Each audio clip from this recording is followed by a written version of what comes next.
অন্যরার পাড়ার কাকিমাটি যেরকম হয়। আমার প্রিন্সেস হাত থেকে বেরিয়ে গেছে গো চিকিলাকাদি। সে তার সুন্দরী মাম্মামকে চেনে না, এখন সে এক ছেলের সাথে প্রেম করে। প্রিন্সেসের মা দিদি, এখন ওর বয়স 14 ক্রস করেছে সবে। এইটাই প্রেম করার বয়স, একটু বুঝো। পারছি না তো মেনে নিতে। আমি নিজেরই হাত দিয়ে আমার সোনামাটাকে গান্ডে পিন্ডে গিলিয়ে দিতাম।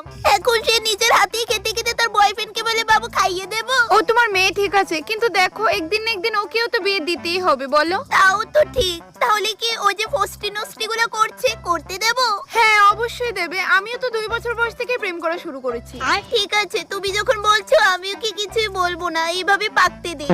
আর আমার পাড়ার কাহিমারি যেরকম প্রেম করস তুই, হ্যাঁ প্রেম করস, তোর বয়স হবে কত? মাত্র 21 বছর, এই বয়সে প্রেম? মা হ্যাঁ, আমার সত্যি অনেক ভালো পা, আর আমিও ভালো পাই। কি তা করস তুই? হে রে, তোমরা তেন গলা জানো না হইতে শোনা যার, আর এটাই তো বয়স নানি প্রেম হরার, আউরি গাইলে রে হেনে।